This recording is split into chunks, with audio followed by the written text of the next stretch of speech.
30 years old, having millions of dollars in the bank, having all these houses, having everything I ever wanted, right? To being on the streets in 6 months, right? And at the time, I'm like, that's the worst thing that ever happened to me. And I thought that for years. And now I look at it, and this is like, people are like, no, you're crazy. Like, no, it was the best thing that ever happened to me, because I could have lived being miserable my whole life.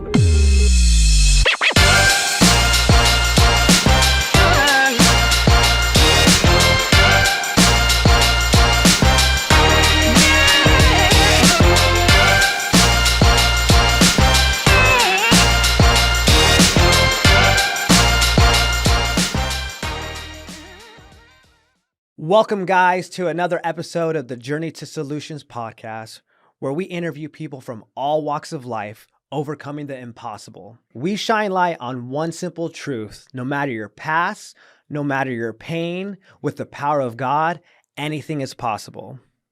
And today's special guest is a very unique individual that I've met recently with a big heart for the people. This person literally is purpose-driven to help others, and he's using hockey. He says hockey to heal because he has a background in playing hockey, and he's put together this huge event recently, and he had a bunch of amazing people out there just spreading awareness on mental health, addiction, and trauma. And his story is a very heavy one. And I truly value those who don't just share about the addiction and how much they liked it or how bad it got, but more of why they're like that, you know, because all addicts have one thing in common, and that is trauma, whether you realize it or not. You know, there's big T, little t. And this individual, when we were speaking, said some very heavy stuff that I can relate to. But again, you really don't have those conversations all the time. And so for someone to be able to be vulnerable with that and to find a way to forgive it by applying meaning to it is very powerful, because I truly believe what you don't forgive, you become. You may not do what they did to you, but you're sure going to bleed onto those that you love. And so it is selfish of us to not heal, because then we pass that down to our loved ones and our kids. So I want to introduce Ryan Beckmann. Thanks, man. You know, dude, it's wild that the ending of what you just said there is something I talk about a lot. So my first sponsor, we're going through my steps, and I've got this huge resentment list, obviously, right? Like, I'm blaming everybody for everything in my life. Mm-hmm.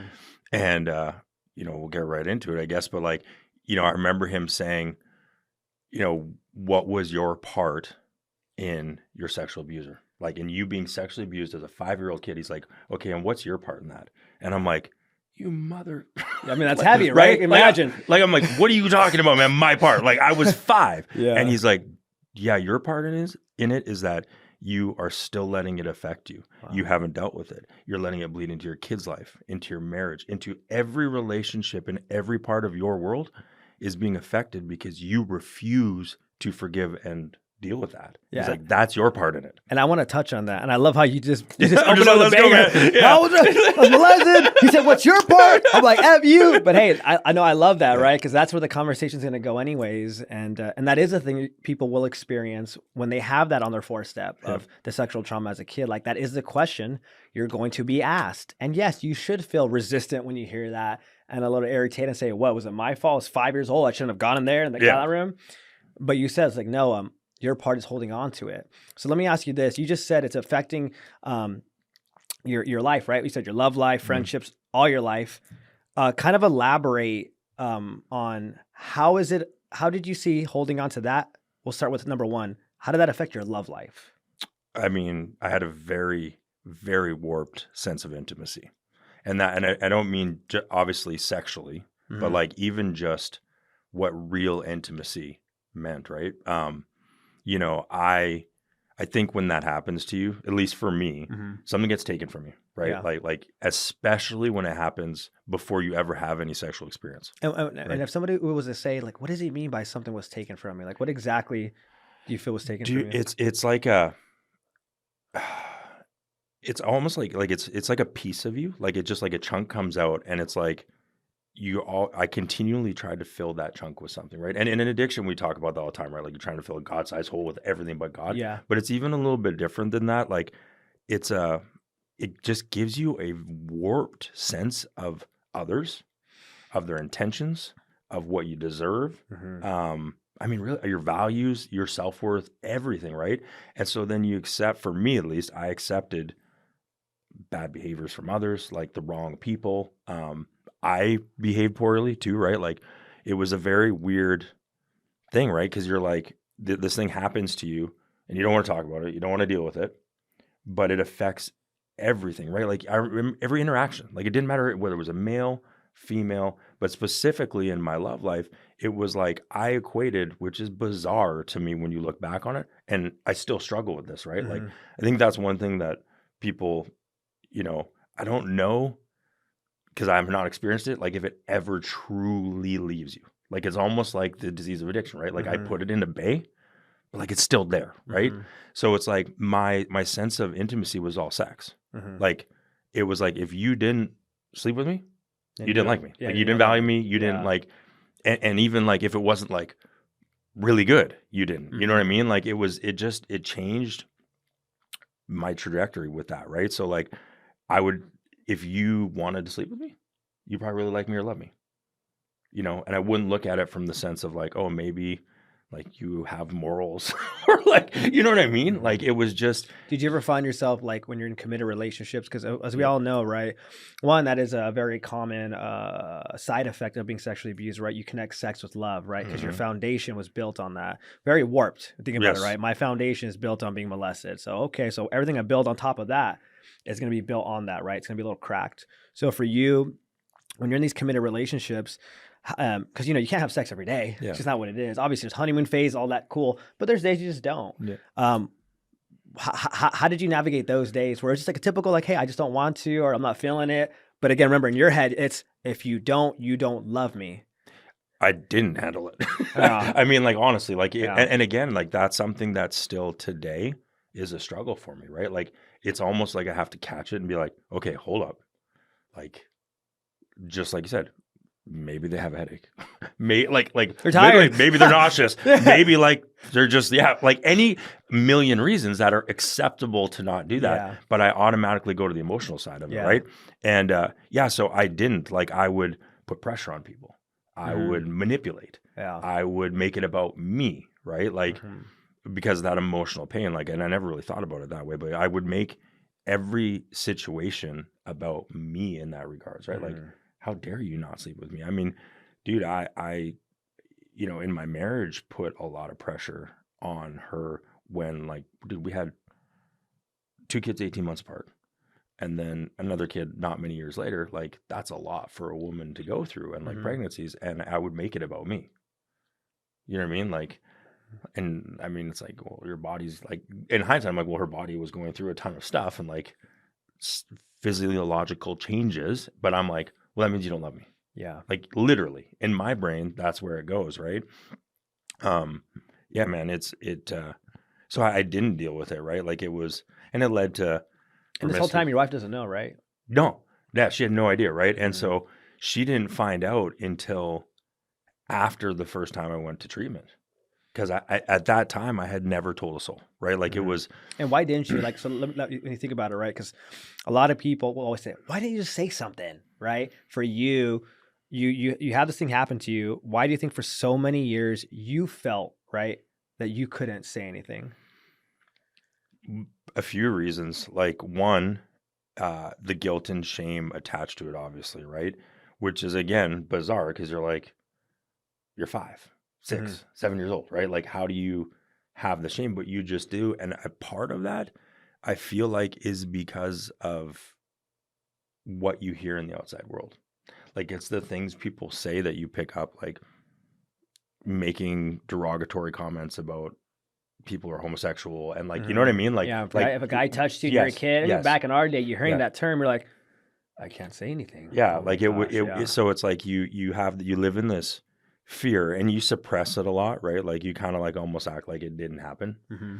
Um, yeah, man, it was a lot of those reasons, right? Like, it really, it's a fear of when that happens to you, at least to me, it affected my self-worth so much that, like, I wouldn't ever risk saying something that would cause somebody to not like me. Hmm. You know what I mean? Yeah, you're becoming a people pleaser. You're Oh, becoming the 100%. know-it-all. Yeah. You're becoming the chameleon, the class clown, anything to make sure people like you. Hmm. because that's your fix. Yeah. Mhm. Yeah, man. So yeah, dude, it wasn't until I went to treatment and I walk in the door and the counselor, like I sit down and I meet my counselor Oh, I love this story. and Yeah, yeah, go for it. she's like, hey, so like, I don't even know if she said my name or introduced. She's like, I sit down. She's like, so when was the first time you were sexually abused? And I'm like, what are you talking about? And she's like, no, it's okay. I was too. And so, dude, like instantly, like it's crazy, right? Like I don't know if you feel like Mhm. I'm like almost crying just thinking about that because I just fucking broke down, Yeah. right? Like I was like, I didn't plan on telling anyone. You know what I mean? Yeah, man, it was wild, and it, you know, we talked about that. Is that when you go through it, there's a connection with other people that have that is Mhm. like unexplainable, right? Yeah, Like, just like addicts understand addicts, right? It's a hidden language, I always say, where you just get it. It's like it's almost like me and you, we probably see the world the same way. mhm. Like little things that we could both laugh at, or like that how I see things, Yeah, right? It's you just understand it. And so for you, it sounds like somebody's vulnerability gave you permission yes, to be vulnerable back. yes, Mhm. exactly, man. And you know, even through, so like that was freeing. Like I was like 25% of the backpack came off or Mhm. whatever, right? Like wasn't the Yeah. whole backpack, but like it was like, okay, Yeah, part I of it. feel lighter, right? But then it was also this thing of like, okay, what do I do with this now? Mm. Because like for so long, you just pushed it away, pushed away, pushed away, right? And now you're like, okay, no, like that happened, and like you're trying to deal with it. And that was hard, man. That was like a whole nother journey of like this, right? Like Mhm. and yeah, man, it was just brutal. Like it really was. Like uh I learned through that process, and it's been a process, right? Like the only, again, at least in my experience, the only true healing is to like go through pain again. Like you can't, like for me, Mhm. like there's no shortcut. Like I can't just, I've tried. Yeah. You know, like it's a kind of a weird thing. Like you have to go through the pain again. Like you just have to. Like you have to like face it. You have to go through it. Otherwise, you're not gonna get it to the point where it doesn't affect, for me, my life all the time, every day. And Mhm. again, like I said, man, it still does, right? Like there's, Mhm. you know, that's a thing, like for someone who's in a relationship with somebody like me, like, and then again, that's even a weird thing, right? Like, hey, nice to meet you. You know, I really like you. By the way, I was abused. Like it's a, even that feels weird to tell Mhm. somebody, right? Are you Um, still with your wife? no, well, we're Okay, separated, so separated. yeah, So and yes, and the reason why I just asked that yeah, because you're right. It's like when you open about this this trauma, right? And this is for men or women going through it. And I truly believe, this is just me, hmm, that in order to have a healthy relationship, the person you're with has to know, 100%. Yeah, right? yeah, Again, you don't have to go to the details and yeah, explain everything, but like, because as you know, it's like we need to feel safe with like this person, like, hey, this happened to me. The reason why I'm telling you that is because intimacy is very tricky for me. hmm, Like I know, like for me, I did that first date. I didn't care anymore. First date, hey, I was molested as a kid, sexually abused as a kid, this and that. This is how it messed me up. Da, da. I didn't care. yep, And I'm just saying that because for me, we need to move slow. I need to be able to trust you. I need to get an emotional, mental, and spiritual connection first before physical. mm, I know myself. This is what's not allowed. This is what is allowed. I didn't care at this point. yep. These are my boundaries, which then allows me to experience intimacy in a healthy way. So that's when Fascinating, man. I yeah. love it. So when Yeah, you say that, it's like I completely agree with that. yeah, yeah. It is, man. It's and I know that, right? Because it's like if you're almost like cheating them if you don't tell them too, because you know you're not giving them the opportunity to to, you know, show up for you. Yeah, to And then understand you. someone like me will be like, "Well, you didn't show up for me." It's Yeah, like well, you didn't you're tell gonna me. tell me, right? Like, yeah, but and man, it's yeah, it's almost like it's similar to like being an addict, right? Like Mhm. you're like, and I do now, right? Like I mean, you know, I wear the things that have happened to me on every side. Like it's what it is. Like it happened. I talked about this like on a post yesterday, actually, that for me, the only like way I truly reconciled it within myself and with God, because I was like, dude, me and God were like not okay for a Oh, I while, right? bet. Like, it's Yeah. because it's like, you know, why, right? Like, Yeah. If and God was real, he wouldn't let this happen to me. right, There's no way like, there's God's no real. way. Yeah. And then I got to a point, man, where, and this is really like for me when the healing, like, don't get me wrong, therapy, everything has helped, right? Like everything I've done, and I've done a lot of things, right, have helped. But the catalyst, the true like tipping point and catalyst for me was when I looked at it, and it was because of a situation. I looked at it from like, maybe this happened to me so that I could be light for other people. Like, because I'm strong enough, I'm still here. What made you have that? What made you have that perception change? Like, would you hear something? Did you read something? So, dude, I was in an AA meeting, and I'm that guy that, like, depending on my mood, but a lot, ticket meeting. So you get a ticket, and you're like, my number's 751. They're like 751. I'm like, like, if I don't feel like talking, I don't feel like talking, right? And so I get my number called, and I was not feeling it at all. And I honestly, dude, it's like such a weird thing. And this is, again, I call them God shots, right? Like, everyone has their own belief system, but for me, that's what I choose to call it. And I just start talking. Like, I don't even know if it was my number in hindsight. Like, I just started like, and the topic was about like kind of like abuse, right? Like, just someone else had shared about it. And I just like aired out like in front of, and this is a 150 person meeting. Big meeting. Like, big meeting, yeah, in Pigeon Coop in Tempe, Arizona. So I'm like, just blah, blah, blah, blah, blah, blah, blah. And then I'm like, I look around, I'm like, what did I just do? Like, literally, like, I'm like, why did I just tell all these people that, right? Like, and you feel like everyone's looking at you. It's that syndrome where it's like you're the center of attention. Yeah. When really, like, everyone's like, a couple people are like, oh man, that was cool. And then like they're moving on to, they're worried about what they're going to say. But so I'm sitting there and I'm like, I can't wait for this meeting to get over. It's like halfway through, and the whole time I'm like, dude, I just like, but I'm sitting on the end and I can't leave. Like, if I leave, everybody's going to see me. Leave yeah, and I'm like, they're like, oh, that's the guy. Like, so like, they're going to know I'm sweating. Like, I'm like, so finally it's over. And I'm like, oh my God, thank God, thank God. So I get up, and this kid comes up to me, and he was like 18 years old. And he's like, man, can I talk to you? And I was like, yeah, dude, of course, man. And he's like, I'm here on the druggy buggy. He didn't say druggy buggy, but that's what I call it, when they come in in the vans. And he was like, I'm in treatment. I was on the way to the bathroom when I heard you share, and you're the first person that I've ever felt like understood what I went through. And I came back, and I'm going to go back to treatment. And he gave me his number, and he stayed sober for a while, like, that I knew of, because we kept in touch. And I was like, dude, that wasn't me. Like, for me, like, that something else made me do that to give that person light, right? Because he was ready to just leave treatment, go back on the streets and do his thing, because he never felt heard. He never felt saw, right? Like, and so that was like the one moment that I equate to like, okay, dude, like, maybe you went through this so you could do that for people, right? Because not everyone can or won't, right? Or will, right?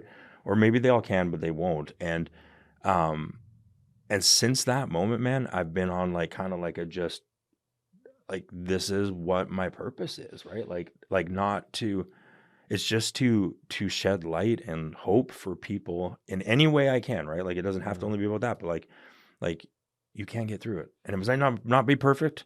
It sure isn't gonna be fucking easy. Like, but you can like have a life, right? Because for a long time I didn't, right? Like, even when things were good, they weren't good. Like, I was miserable. Like, I just, now I have like real freedom, like real happiness, right? So yeah, that was really for me when the healing truly started, because then I was like, okay, I can deal with that. Like, that makes sense to me, that there was a purpose behind this, because before it was all just pain.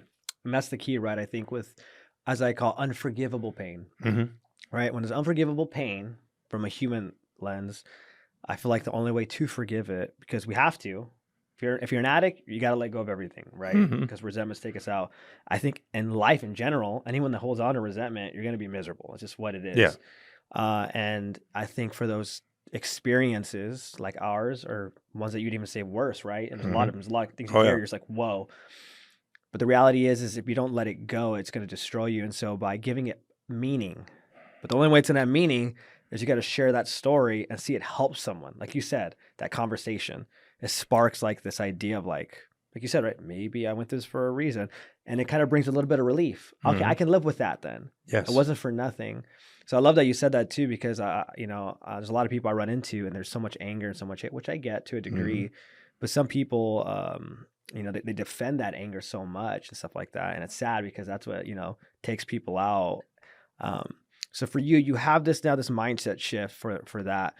Do you feel like that played a huge role too in your addiction? Like, do you feel like that feeling and kind of suppressing that and the way it affected you? Do you feel like alcohol and drugs kind of like chilled you out in a way, or made you what do you feel like that was played a Yeah. part? Oh, 100%. And I've got diagnosed. I mean, you run it like ADD, ADHD, bipolar, general anxiety disorder, extreme PTSD, like just all of it, right? So obviously a lot of that's caused by some of the things that happened to me. Some of it's probably genetic, right? Yeah. Like there's a lot of factors, environment, but those things definitely, because I remember, man, there's 2 times I remember using things that I was like, it's all gone. Right. And the first time was when I drank. And I was never a big alcohol guy, but the first time I drank, I remember being like, I like life. Like it was almost like the first time where I was like, I actually kind of enjoy living. Wow. Because, And how old are you when you first drank? like 14. So up to so for so many years of just almost this sense of like survival and just uncomfortability, and now you have this moment where you drink alcohol and you're, wow, I think life's pretty cool, right? I think life's kind of cool. You're like smiling in a genuine way, genuine, like natural, which is weird, right? Like, and that's the thing they say, like alcohol wasn't the problem, it was the solution, and it was like, and same with drugs. And then the second time was when I did cocaine for the first time, and uppers were my game, like, and because they calmed me down, right? Like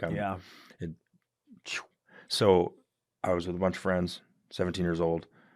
Coke came out on the table. I didn't even think about it. I was like, yeah, sure. I did it. And I said this out loud in a room. People was like, wow, I never not want to feel like this.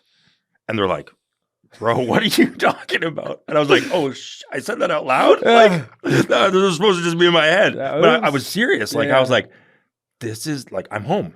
This is like home. And yeah, man, I mean, I tried explaining, and this is the kind of thing where I don't know if you can explain it to someone who's a normie, right? Like, especially like even other addicts maybe sometimes, but like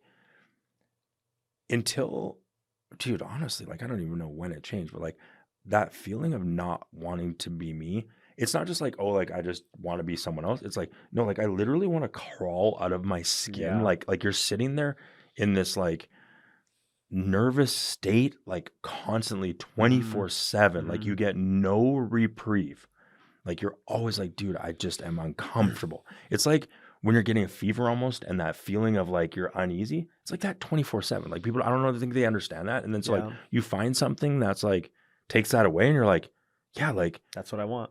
And it's like, this is how probably most people just live normally, right? Like not actually, but you know what I mean? Like where it's like they get that reprieve, and without having the tools, man, like that was everything. Yeah, I mean, it's like, I know, like for me, when I tried Adderall the first time, I was in sobriety the first time I tried it. Oh, really? Because I had had about 3 years sober, and I finally saw a psychiatrist because meditation, everything just wasn't working. I did therapy, I worked my staffs, I was going to church. So, I did it right, went to a psychiatrist, I even told, hey, I'm an addict, don't give me Adderall. Okay, we'll give you Adderall. Low dose, extended. And I remember I took it, I told my sponsor, and I was going to work, and I'm like, shaking, scared. I'm like, dude, because I like meth, I like coke. So I was like, okay. So I take it.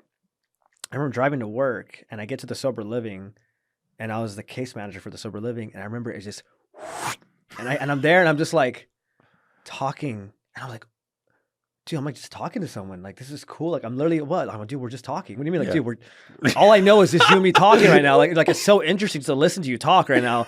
I'm like, I'm just here, and then someone's like, false. I'm like, oh, what's up, dude? And now I'm just here with you. And I remember thinking like, wow, this is how everybody feels up here? Like, this is amazing.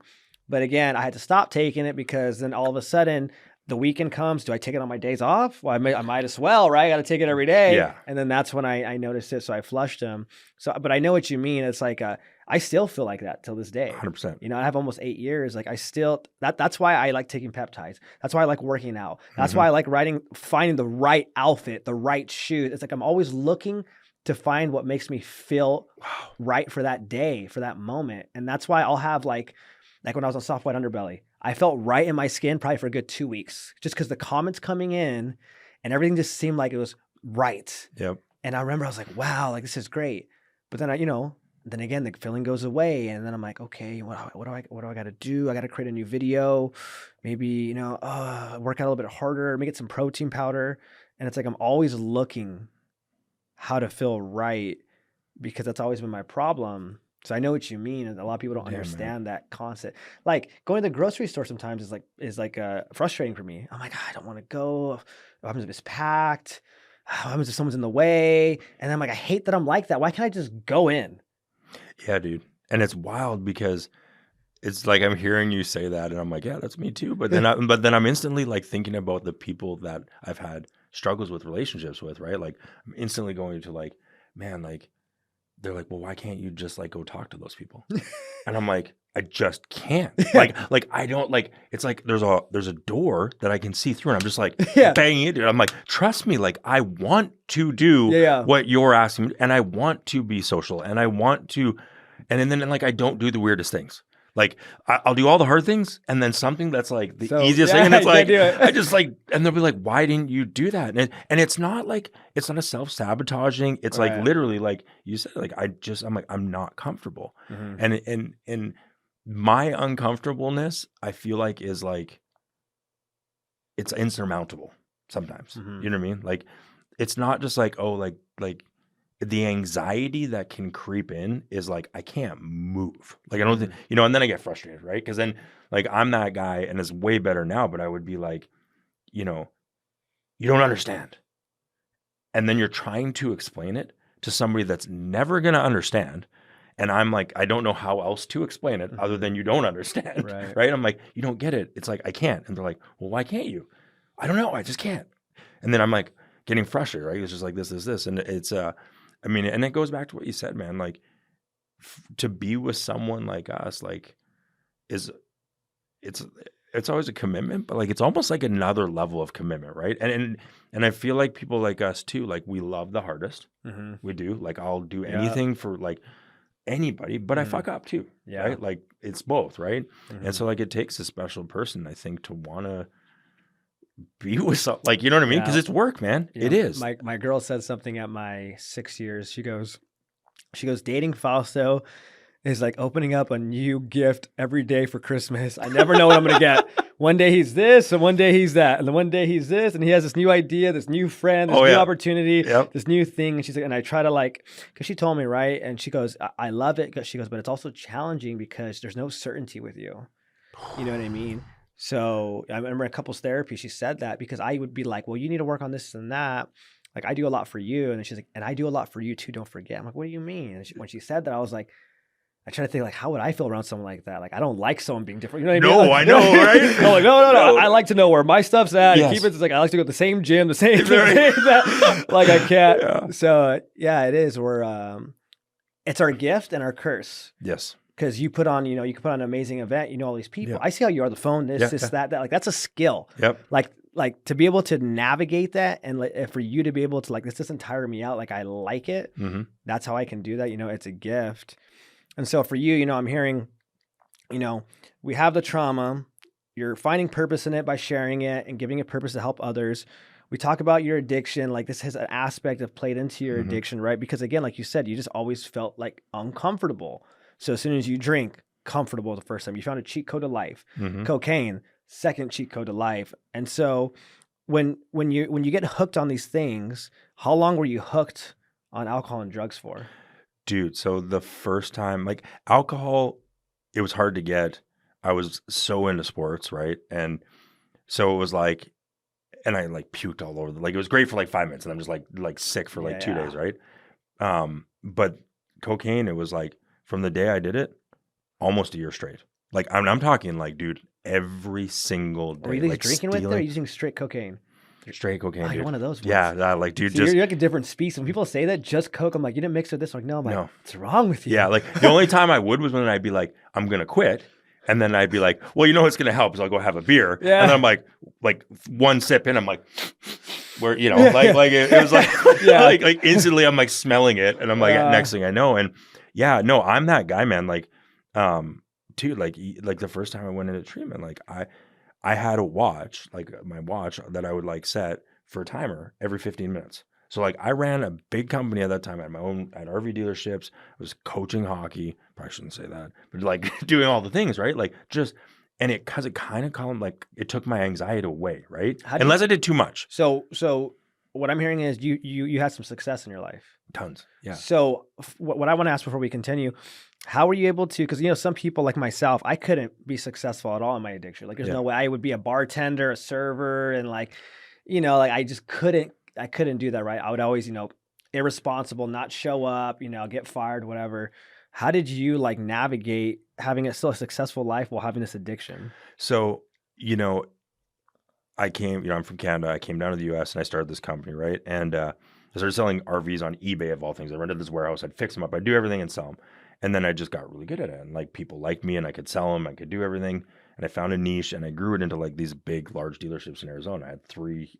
I was the biggest, for one manufacturer, the biggest dealer west of the Mississippi. So like 40 under 40, Wow. all these things, right? And was that like your game plan, or like I was No. just doing something I I was just like, yeah. and then all of a sudden I guess I'm really good at Yeah, it? People want and it, I yeah. just kept doing it, and people like to work for me because I was fun and like, but it was always like I could kind of handle it. So like that's one thing where my wife would be like was amazing for that. Like it was like I didn't want to disappoint her so much that at that time in my life in my 20s, that was enough to like get fucked up and be like, oh shit, like I can't lose her.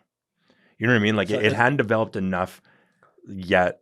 Like my trauma, my therapist told me, she's like, yeah, like at that time, like you were still able to stuff things in, right? But then in your mid 30s, you put one in and now everything's coming out all the time. Like you just filled the bottle up, right? Yeah. And so, I was always able to kind of get away with it. And I had kids, dude, I became addicted to being like the best father. You know what I mean? Like the best employer. Like I channeled it into other areas, right? Like that behavior. And I was just able, like, I didn't know anyone. So like drugs was kind of easy to stay away from because I moved country. You know what I mean? And so it was like I was worried about like getting kicked out of the country. That was also a fear, right? Like if I get caught with drugs, like So were you not doing drugs for a season of your life? I would do it very sporadically. Like I would Okay. do like, so I'd like hang out with some friends, usually one of my old friends like Yeah. came down and like go out and then like they'd leave. And like I said, man, like it was like, I'd go into it knowing like I can only do it tonight. And that's because one, you have wife you don't want to let down. You have kids. You're in a country where, don't do Yeah, it. dude, like I'm gonna have to leave my kids, right? Yeah. Like, and that was always enough, but it was always a struggle, right? Like, Mhm. like I could never have one beer, like, so I would just have to not do it, right? Like it was just abstinence. But I never thought I was like an alcoholic, right? Like that was never a word that I even thought in my head.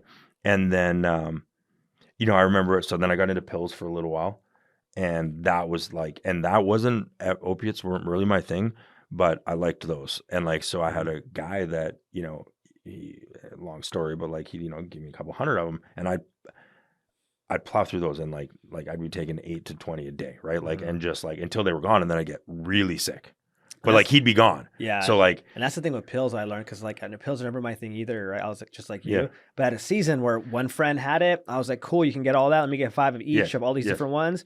And in my head, because I'm so used to cocaine and speed and alcohol, where I was like, whoa, on pills I feel normal. I can go to work. yes, I can function. yes, and I'm actually Dude, kind of happy. Yeah, I'm Like, happy. yeah. I was like, dude, like this is wow. Why did I do this before? Like this Yeah. is way cool. Like I can't do cocaine, meth, and all like, Yeah. I'm like paranoid. Yeah. This is cool, and nobody knows. In my head, I think that, right? So I could see, but I know what you mean by that. How it can be scary because you can technically function Yes. until you're popping, like you said. So you're Oh. popping out 8 to 20 a day. First thing in the morning, like, because then it starts to get to the point where like you wake up and you're like, oh, I feel like shit, and then you need one just to kind of like wake up. But then like so like when I got back into drugs heavily, right? So I was into drugs as a teenager, got out of it a little bit. Like I still dabbled, but like I got away from it. And then when I was in my mid 30s, some trauma happened again, and I was like, I remember thinking like, fuck it, like why do I even try anymore? So I went out and got punch blow, and then it was like off to the races. And how I was able to hide it, because I hid it for like a good couple years, and it was like I had built up this life and I had a lot of fucking money, and it was like everyone was so used to not seeing me. Like I had all these businesses and employees. I had like a bar and a grill. I had all these things, and it was like I could easily be like, hey man, like just text them back like, yeah, like I'm at this other place today. Like it was so easy for me to manipulate people. Mm-hmm. and I could just go like hide out and be gone for like 2 days. And hey, babe, I got to go fly to Florida. Like, and I'm sitting at our rental house in Phoenix. I never even left town. Yeah. You know what I mean? And you have the money. Yes. That's another thing, right? Yes. Less. So it was like, it was easy, man. Like it was, and I just like, I had this thing where, you know, and you could get away with it for so long because no one wanted to question you. Like when you're the boss, like who's going to be like, hey man, like, are you sure you were there yesterday? Like they want their job, right? Like, so they're Yeah. not going to be like, I'm sure they were talking, but like no one confronted me about it. And so, yeah, man, I had like for about a good year before the wheels fell off completely. And I'll tell you that how that happened. But like, it was like every 15 minutes, I had a timer, dude. I'd be in my office, door shut, open it up. Like, I don't know how they didn't notice like every 15 minutes or like everywhere. Like it was just on me. I had balls in my truck. At that point, I was doing 2 to 4 a day, 8 balls every day. Bad day was 4, good day was 2. Dude, it was all over my house, all everywhere in our huge house. Like I had it in the garage, I had it in the kitchen, I had it in my bedroom, I had it like hidden everywhere, right? So like I never, if somebody was in a room where my stash was, I still had another stash. Like, dude, I had an outside, so like I could go in the backyard in the middle of the night and get it if I had to. And you know, and it was like, and dude, I made marital problems to go do it.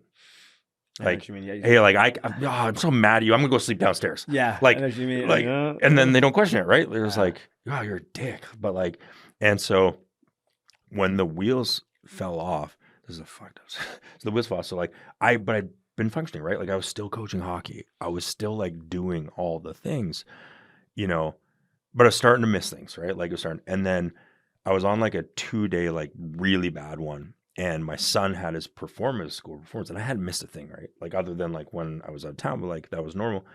And my wife called me and she's like, hey, where are you? And I was like, and I was so fucked up, I had to tell her. Like, I don't know, like it was just like, I can't go.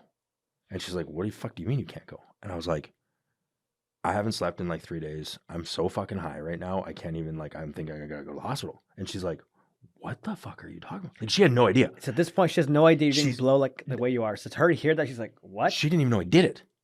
Like she knew I did it when I was younger, and like she Yeah. caught me once when we first got married and when I was back at home. So she's like at this performance with my kids, and I just let her know like this has been going on. And again, I just like puked it out, right?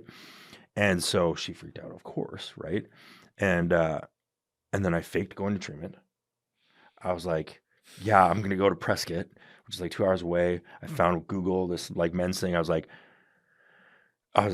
hey, they're picking me up, doing this whole thing. And she's Can't have like, my phone okay. on me. Yeah, exactly. I was like, she's like, I called there, I emailed her. I was like, yeah, like privacy laws. Like they can't tell you I'm here. Like I'm at this super fancy place. Yeah. Yeah. And then, dude, and then she found out I wasn't there. I was somewhere else. And then she was like, okay, now like you really have to go or else you're never going to see me and the kids again. And that was, you know, that was the first time. That's when I met that therapist. Yeah, man. And then it's interesting because like once that happened, that like true, like I can't stop, it just got worse every time. You know what I mean? Like I know people say that, but it really is the way it is. Like when you go back out, it's almost like, again, the guilt and shame and all of it. It's like you want to numb whatever level you were at. Like I always wanted to get there like day one and numb it further, right? Because now I've got another like level of like, fuck, I let these people down, right? So like I'm that guy. Like when I would go back out, it would be like if I was using this, like first night I'm back there, like not weeks, like I'm like there and then progressing. Yeah, and then it was just, man, it was for me, it was a process. Like, you know, I know you first time, you know, but for me it's been, you know, a long process of no excuses, just of like doing the work, right? Like because part of it is I get things back quickly. Like I am a high performing person. I always have been. So it's like people kind of like forgive that, right? Like they're like, oh man, like, yeah, like you had a little bump in the road, but like, yeah, let's give you like an amazing job where you can make a shitload of money again. And I'm like, yeah, fuck AA, you know? And that's the thing, right? Like for me, like my story is I did get it right the first time. Well, for one, I never even know what AA was or rehab till I first got sober, right? So that's one thing that different about my story. Some people are introduced to it early. That's why. Two, it's like you said, I've never made a lot of money. I come from poverty. My mom had cancer. My dad's on the picture. I have a little sister. So for me, I really didn't have money. I couldn't do anything, right? So like it's almost like that saved my life. Mhm. So people like you always respect that have money. All like I'm like to me, I'm like, dude, if I had them, I'm like, oh my God, I don't know. I mean, no, I probably wouldn't have made it. I think that's why God didn't allow me to have money Yeah. because me having $100 bill to me was like, oh, I had 100, I'm fucking buying drugs with Yeah. this. Oh, I You know know. what I mean? I can't imagine being like, oh, I can actually take off Yeah. a nice place and do a bunch of drugs and be fine, and I could just do all that. So yeah, I think people like you too to be able to get sober and stay sober when money wasn't a problem. These things were not a problem for you to do. I think is I respect that. Thanks, man. I Yeah, like that. it's definitely different, right? And everyone's got their own journey, and you know, it made it harder in some ways because like it's an overconfidence too, right? Like it's like I've fucked up so much, and I always landed well. Let me ask you this too: was it hard for you to come? So like when you finally get sober this time around for these next 2 years that you have now, like was it really difficult for you to comprehend this idea of like I'm able to have all the success in my life in different areas, right? I made that happen. Mhm. Why can I not have the discipline and the strength to stop drinking though? Like, was that a hard thing to like, Yeah. to be like, okay, maybe I am an alcoholic. Maybe I have this disease. No, so like I freely admitted it. So a big part with me is like, and we haven't talked about it, but like Yeah. that one trauma of mine to me was not the most severe traumas I've been to. Like that's probably fifth or sixth. Mhm. So like I've been through some shit, and so like I would literally get to these points where it was like I would consciously like it wasn't like I wasn't like freaking out. I was just like, you know what? I know where this is gonna go. Like I'm not that addict who's like I think I can do one. No, I'm the addict who's like, I know I can't. I know I'm an addict. I know that my life is going to burn in flames if I go and do this right now. And I still want to do it Mhm. because I'd still rather not feel the way I feel right now. Like I would consciously in sobriety, I'm talking like, dude, 6, 9, 10 months sobriety, be like, this feeling I feel right now is so uncomfortable to me. I will trade everything in my life, Mhm. knowing that that's going to happen and still go do it. It's like the idea of like, if the reward is worth it, I'll risk everything. Yes. All right. And that could be a positive thing, right? You can use it in a lot of ways, right? Like entrepreneurship. That's right. Yes. Go for your dreams. Yeah. But the dark side of it for us too is like, yeah, I'm willing to blow up everything just to have a vacation from how I feel. Yes. Just Yes. all right. And then it's gonna suck when I come back to reality though. Yeah, man. And dude, Yeah. it's like, you know, and I think this time, I mean, again, it's tied to like a lot of things, but it really was this time, like nobody made me go to treatment this time. Like I still had things. Mhm.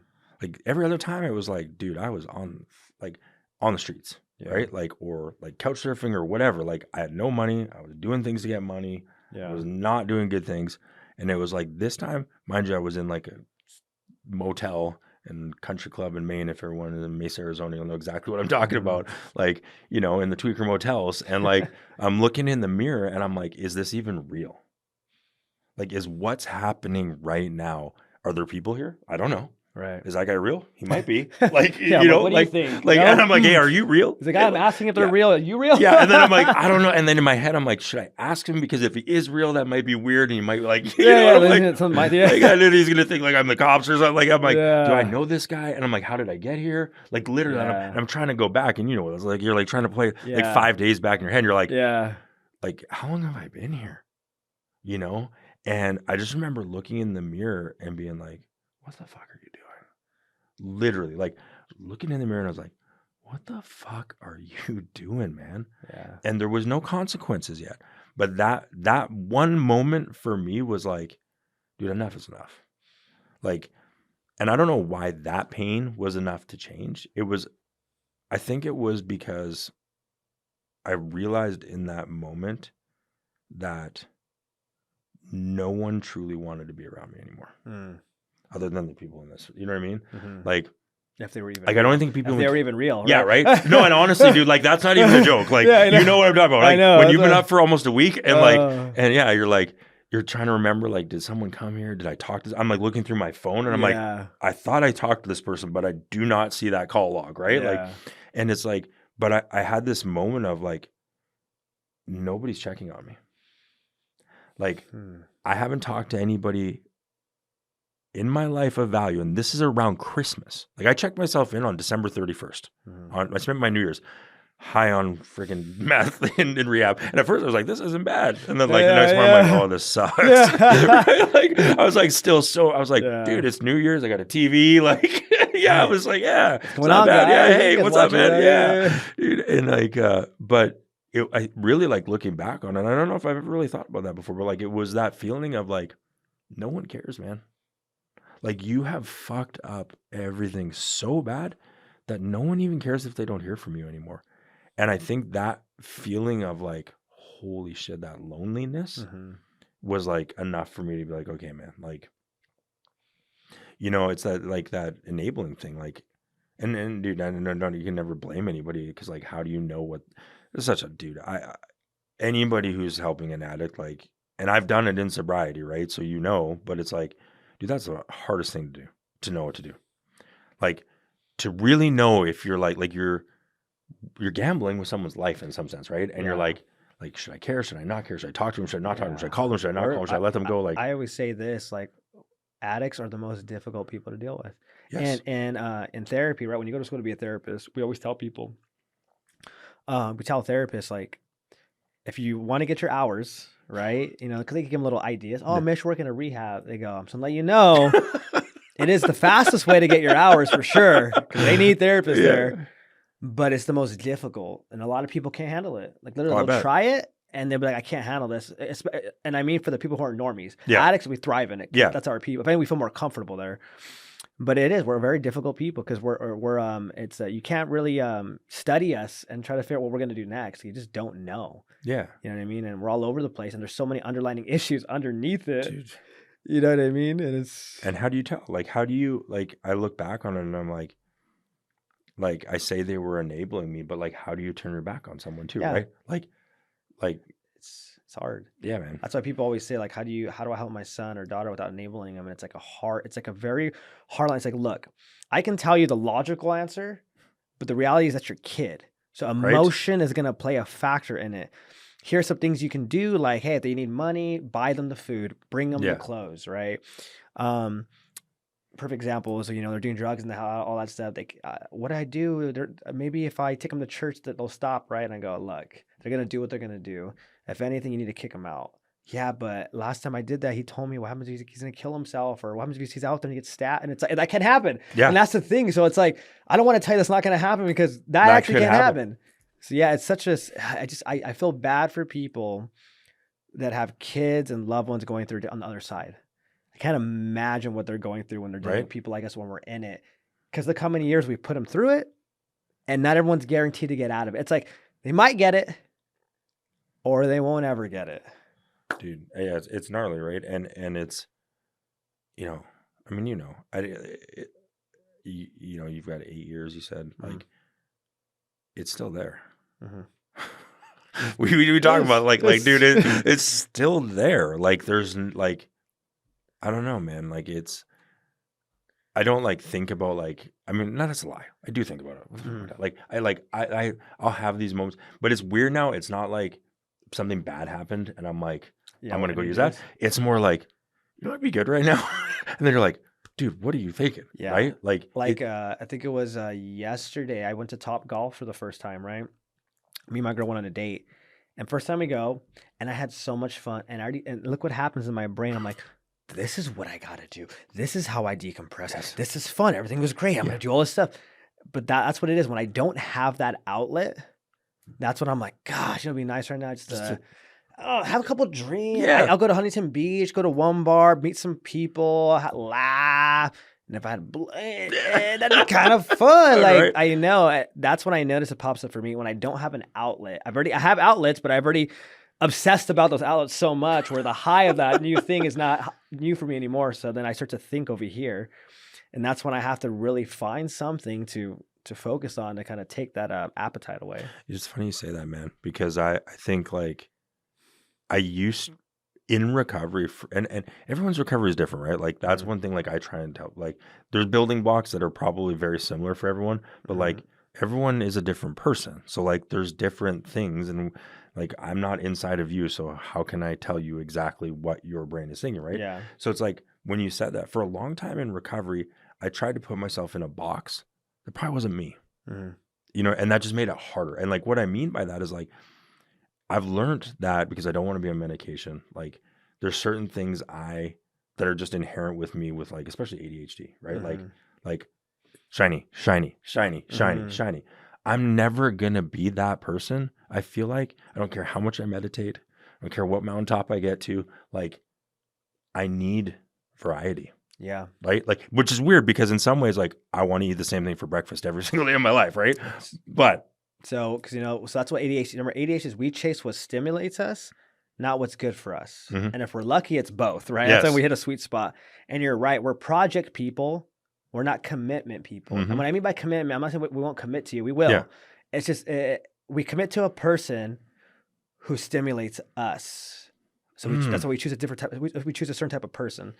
I'll commit to a calling or a thing, but it has to be very project based. A guy that's gonna host an AA meeting once a week, long term. No, I might No, do it for 2 weeks, 3 weeks, maybe in a month if you're lucky. yes, Then I'm gonna resent you. yeah, right. And You'd be then, like, dude, it is your fault I'm yeah, here. Like, but people like us as projects. That's why, like for me, it's like I can't remove it, but I can channel it. So that's why when people ask me to do stuff now, I'm okay with being like, no, thank you. Why? Because you want to do stuff every week? I won't do it. What do you mean I won't do it? I'm telling you, right? I yeah, won't do it. It's not that I can't. it's not even that I don't want to for you. Yeah, my brain can't do that way, but I'm down to do an event with you. Yeah, And this is how we're gonna do it. So yeah, it's learning how to channel that stuff is key. That's why being an entrepreneur for us makes Mhm. sense. Variety. I like what you said, but why don't we eat the same thing every day? Because people like us, we thrive in structure and certainty, though. Mhm. So there's certain things that we do like Yeah, dude. same food, I eat it every day. You know why? Because we get decision fatigue. If I don't have to worry about Yeah. freaking what I'm going to eat, oh my God. gosh, Yeah. it's great. Wear the same outfit every day. Yeah, dude, Yeah. right? You're like, I Go to like that shirt. Same Yeah. restaurant. Oh yeah. Right? Yeah. Dude, that's funny. Yeah, man, it's I can't when you meet other people like us, right? And then I say this thing Yeah. now, like ADHD is like my superpower, right? Like, Yeah. and all of my mental, like, We for sure have to when do a one whole episode on ADHD next time. right? That's what I think we're gonna do next dude. time. Yeah. But it's like you live your life, and we're living in an era too. Like again, I'm blessed because if I lived like 20 years ago, I would have just been crazy. They'd be like, Right. they'd be like, dude, We're at the that leading guy's edge for just sure. nuts, right? Now they're like, oh, he's got these things. He's an entrepreneur, Right? Like, Look they're at you. but like, I don't know if you were like this, but like, when you said that, it brought back all these flashbacks of like people always saying like, why can't you do this? Like, why can't you just focus on one thing forever? Why can't you just see something through? Yeah. Why can't you just do that for a year? And I'm like, I don't know. I can't. Like, Maybe something's wrong with me. That's the problem, right? it feeds into that thing, right? Of that low self-worth, that like More shame. more Here I shame, go. right? I knew it wasn't good enough. Yeah, dude. And God bless that like people are getting like, I don't want to feel like this sounds like a pity party, but honestly, that like, 'cause it's not just like, I'm not making this about me. I'm making this about everyone. Like God bless that there's awareness out there that like people make choices that are kind of out of their control a little bit. Mm-hmm. Like you can't, I say this all the time, like, and it's tricky, right? Because like people are like, oh, how can you like just forgive everyone? And how can you do this? Because we're all just trying our best with what we have. That's it. Like at the end of the day, I feel like everybody is just literally trying the best they can to navigate through this crazy fucking world we live in with the best way they can with the tools that they have. And that's different for everybody, right? So like how can I judge someone? Like I can not associate with them. That's different. I can have a boundary, right? There you go. But how can I judge someone and how can I not forgive someone? Like I just did this like 2 days ago, man. This person hurt me so fucking bad, dude. Like, and I lost my shit. And then I was just like get the fuck out of my life. And then now I'm like backpedaling because I was like, how can I be that way to you? Like you're struggling, you're sick. And it's not drugs, it's other things, but it's like I was quick to but it's like, man, like, and I'm trying to like make that up to that person because it's like, I'm sorry because yeah, you did a shitty thing. You really did. It was really like bad, but I don't know what you're going through. And I've done a lot of shitty things. You know Mhm. what I mean? And they even not drug related. You know what I mean? Like Right. I've made bad choices, man. I just do. Like, Yeah, I always say a lot of times you'd be shocked at what you would do without the drugs. And when you realize that you would without it, because you have, so like even a little subtle thing, you're like I thought it was the drugs and the alcohol made me do that. No, it may have helped me do that, yes. but if I entertain this thing long enough, I actually do it too. Oh, Damn. dude. And that's so like that was one thing I've thought about that. Like prior to like I mean, I was always an addict, but to like when it Mhm. got totally unmanageable, Mhm. there was things I wouldn't do unless I was on drugs. When I'd get sober, dude, do those things all day long without the drugs. Yeah. Like even though I wasn't doing drugs anymore, it Mhm. had like something had switched to me where it's like my morals or whatever you want to call it was like, yeah, I'm okay with that now. Mhm. And which is scary, right? But yeah, it Yeah. was like, and doing not like I'm not going and like robbing people, but Mhm. like just those like selfish Mhm. behaviors. Those like, I don't care how that affects someone. Mhm. You know, like you take the drugs and alcohol away. I'm still Mhm. without the work. I'm a piece, man. I'm, you Mhm. know what I mean, and not in a good way, right? Yeah. Like I'm almost better on drugs sometimes because like I just like I'm off. You know, like in my hotel room, Yeah, yeah. I get like that. not actually hurting Yeah, I'm anybody. But isolated, so I'm good. oh yeah, dude, Yeah. yeah. I mean that's and I don't know if everyone's like that. I know that like the people I hang out with in recovery, a lot of them are like you and me. You know, Yeah. they're tweakers or whatever, they're upper people, whatever you want to call it, but Yeah. they're isolators. Yeah. Like not everyone is, right? Yeah. Some people. And because I'll do that in sobriety, right? Like I talked about that today, man. I was like, that's my go-to. Mhm. Like when things are not well, I don't want to be around people, right? Like that's Yeah. and that's like the power of recovery is like being around people and like so they Yeah. recognize, right? Right. Like Shane called me. He was like, dude, are you okay? Yeah. Because he hadn't heard from me. And I'm like, no, I'm not, you Yeah. know? But yeah, man, I mean, that's like, yeah, I just, dude, it's fuck, man, it's just hard. I get that, dude. Dude, it is. I It's just get hard. that. Like it's a battle, man. It just Yeah. is. It is. Yeah. And what I want to do too, as we wrap this episode up, because there's so much more I want to talk on. That's why I'm bringing you back. And there's so many things we're going to talk on for Yeah. sure. This is like the introduction ones to Yeah. people as I bring on, right? So people get to hear about the story. But for this final part, what we're going to do is I have these speed questions. Okay. Okay. And again, thank you for everything you shared because we Yeah. talked on trauma, forgiveness, finding purpose Yeah. in it. And a lot of what we do too, I think, is you just being vulnerable. So people can be like, oh, wait, they feel like that. He said that. That's how he Mhm. sees that. I'm not alone, which is, to me, is the secret medicine. Is just listening to Yes. our vulnerability. It's not like giving us tools or bam, bam, bam. It's really just listening to us be vulnerable so they can feel seen. Mm-hmm. So my first speed question for you is, what are 3 books that you would recommend to someone that would completely, change their life? Power of Now. Eckhart Tolle. Yeah. Yeah. Dude, and there's a second one of his that actually was even better, but I can't think of it. 3 books. Okay. The second one is I just read this one, and it's Jay Shetty's like it's like how to Eight be Rules of Love or the no Think the Like a monk. Monk. Yeah, Think think Like a like a Monk. That's monk. a good Yep. one. Yeah. And the third one, which changed my life, and I can picture it, but it's a book about childhood trauma. So what it is it's like a maroon cover. I don't know why I can't think of the Is name it The right now. Body Keeps Score? No, No. it's like a workbook that you Okay. like basically go through your whole childhood Oh so wow. you don't repeat those mistakes as an adult to like your kids and Yeah. yourself, Yeah. like That's basically becoming powerful. yeah, dude, it was man, I wish I could remember it. But it's yeah, I mean that one really like something about writing things out, like reading and then like writing it out, It's right? I mean, powerful. yeah, you're like, wow, like that's like you're remembering things like that's why I talk to so and so that way. Mm-hmm. Right? Because it's all man, it's Yeah. all related. Like I mean, Yeah. you're like it's we're a culmination of some of like the experiences, right? So like Mm-hmm. my reactions to people are not usually because of like them, It's because my mom, my dad, my right? abuser, my caregiver, my this, my that, my Exactly. ex. Yeah, it's Right? crazy. Yeah. And so like writing that all and going through from like birth to like that. Yeah. Oh man, I wish I could remember the name of it, but it's a great book. Yeah. Okay. So those 3. My next one is what was one mindset shift for you that completely changed your life? Well, I mean, the one was like thinking of my trauma that way. Mhm.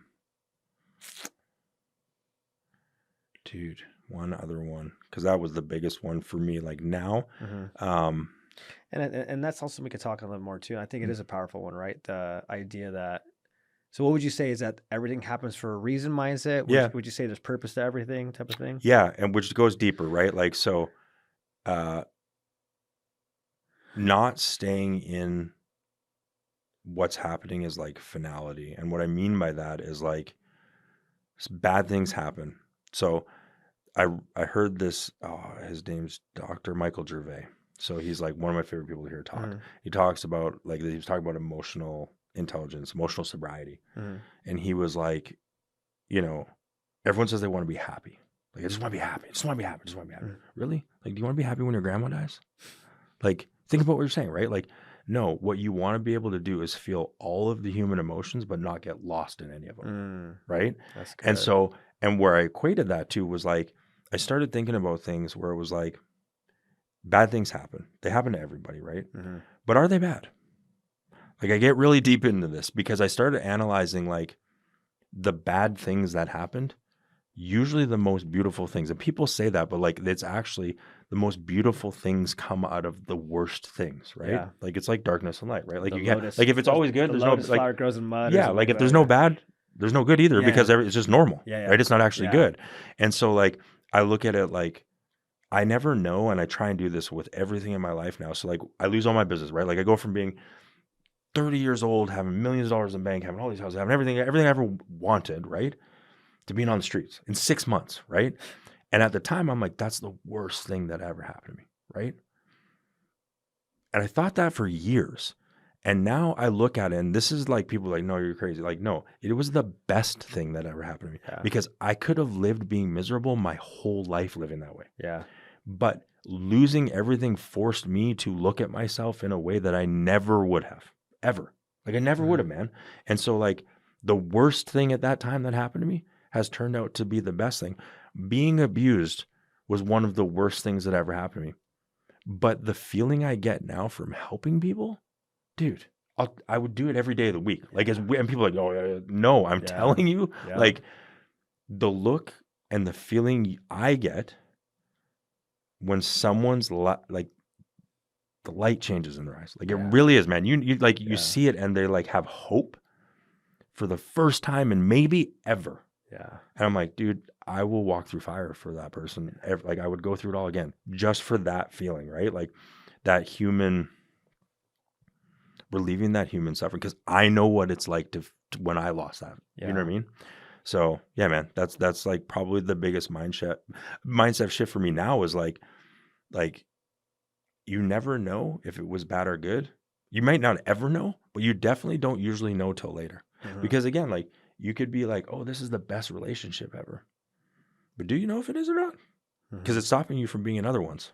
Mhm. You know, like, and I'm going on the other side of the coin now, right? But Mhm. like, so I look at everything that way now. Like, if I try and get like depressed, and I'm like, dude, just give it some time, man.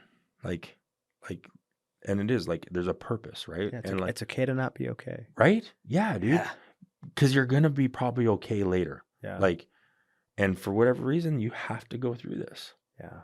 and it'll make sense hopefully someday. Yeah. And it always does, right? Like, Yeah. but you know, I used to get lost in that, right? Like, something bad would happen, and it's just like, you just ruminate. You're just sitting there like, why me? And this is like, you know, God hates me, and like, Right. you know. But now I'm like, no, man. Like as weird as it is, like, I'm like, something bad happens, I'm like, okay, it's gonna be better. This is the worst, right? Like, now I can say that, like, this feeling right now, it's not gonna get worse than this, and I can get through it. So yeah. No, I love that. I think there's again, right? It's pain is our best teacher. Growth comes through, pressure.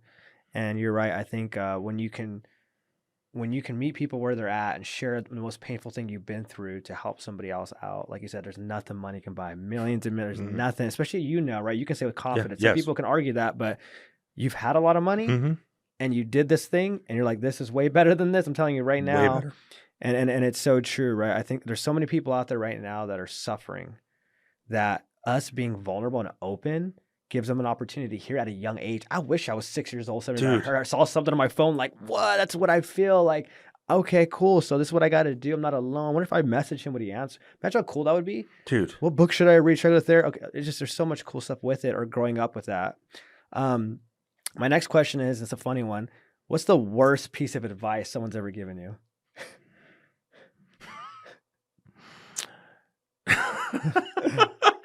Dude, the first thing that came to my mind was, if you want to quit drugs, don't hang out with your friends and smoke weed.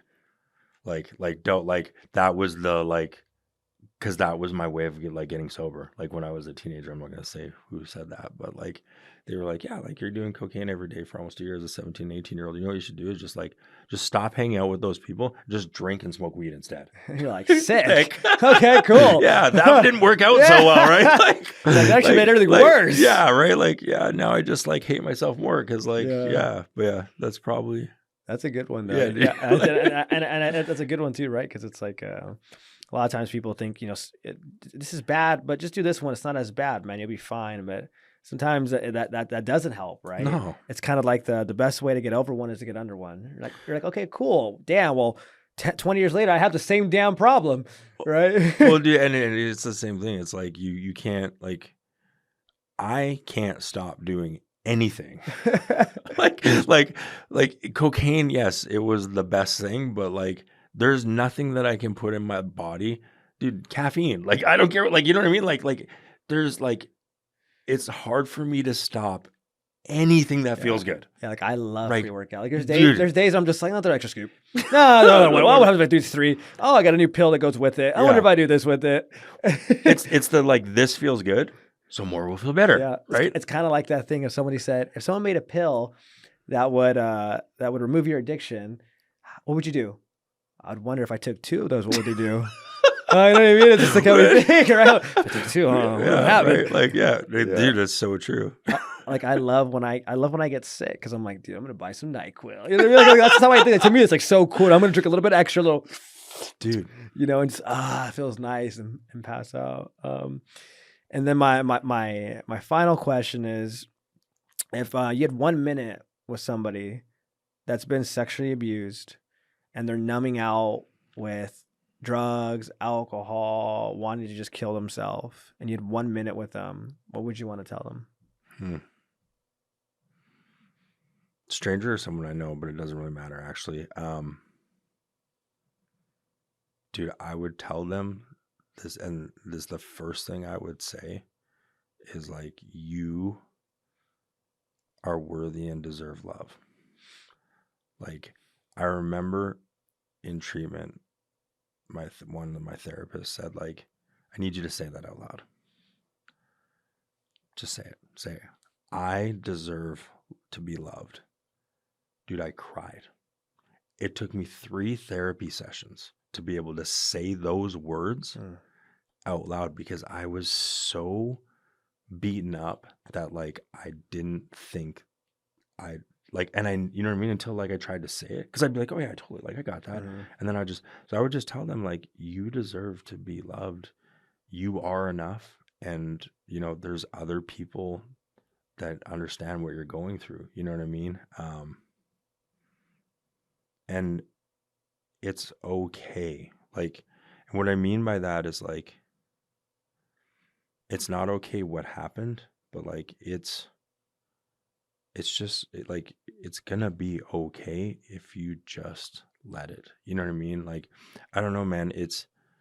I would probably somehow, and I don't even know, I don't think I'd have to, because I think people know, like we said, if I sat down across somebody, and it's happened actually. I mean, now that I think about it, I mean, I've sat across from, women who have been raped right after they've been raped a few times, right? And it's different, but it's not, right? I mean, it's the same thing, right? And I would just want to make them feel safe. It's okay. I get it. Without saying it, you almost don't have to, right? Yeah. I mean, that's when we talk, and I'm just going to say this real quick because I meant to say it earlier. You ask what gets taken from you, right? And I think when someone forcefully takes that from you, it's the worst thing they can take from somebody. It's your sense of safety. You can't ever get it back. Like it takes, I mean, I shouldn't say, but it takes a lot to get like that because they take your vulnerability. They take it. Like they just take that, like, Think about it. It's kind of like, let's say you kill someone, they're gone. What do you mean? You took that person's life. They're gone. And there's nothing you can do to bring them back to life. It's kind of like that. It's like they kill something inside of us and it's gone. Yeah, that's it. Like, they can't give it back. Yeah. There's gone. no like, yeah. We don't have it. Yeah. That's heavy. Yeah. and I feel like that's the thing we're probably looking for. And then we realize we can never refill that. And so we find other things. Dude, there's a Chester Bennington. I remember, like, dude, his wife, after he killed himself, said, like, people don't understand. Like, he would say that, like,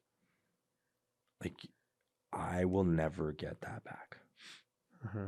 You know? And I don't say that to people to be like, oh, like, I should give up. Like, no, you can still have a great life, right? Like, I love my life today. And for the most part, dude, there's lots of shit wrong in my life too, though, right? Like, let's not get that twisted, right? Like, but I like who I am today. But that, like, yeah, that you'd never get that back, man. You just don't. I love that. Well, hey, I just want to say thank you so much for being vulnerable and sharing so much, man. Again, you're sharing this stuff on camera. You're sharing this stuff for online, and thank you for having the courage to be like okay with that, putting your stuff out there so people have an opportunity to not feel alone. Because there's going to be people watching this that are from different countries, different states that will never meet you and have never heard anyone ever say it out loud. And you just gave them permission to know they're not alone. And so I appreciate you coming out here all the way from Arizona, to do this at a late night. Yeah, guys. right. It's late right now at nighttime. So I just want to say thank you. Oh, you're welcome, man. Thank you. Like, I truly believe that these things happen for a reason. And like, even me being here is for a reason. Me meeting you, the people I had to meet you, like all these things. And, again, if one person hears something that helps them today, man, it's worth everything I did. You know what I mean? Like, it just is. Like, it's because I needed that. Yeah. And where can people find you out online? The easiest is Instagram because it's really like the only one I do. Yeah. So it's Ryan F. Beckmann, 2 N's. And I will say this, guys, and this is something that I do. I answer. Like, I know people say that. I do. Like, I don't care if you're struggling with addiction or mental health or, the things that I don't care what it is. If I can't help you, I will get you in touch with someone that does. I answer every single message. I give you my phone number. Like, I will. And, and that's a hard one for people to understand too. But like, people selflessly gave me their time, but nothing in return. And I wouldn't be here if they didn't. Like, I could name a countless group of men that like showed up for me, and I didn't give them $1. I didn't even treat them well. I did nothing for them but disappoint them, and they answered the phone every single time. And so how could I ever turn my back on people? Like, that for me, like, that's something I will always do. Like, that trumps everything in my life. Like, if somebody needs help, I can't think of something I wouldn't stop to do. I don't care what it is. If you need help, I will talk to you and help you because I know what that's like. And someone had to do that for me. So. No, I love that. Yeah. Well, yeah. Thank you so much for being here. Man. And again, like I said, I'll see you on the next episode. We'll talk about some more stuff. Yeah, man.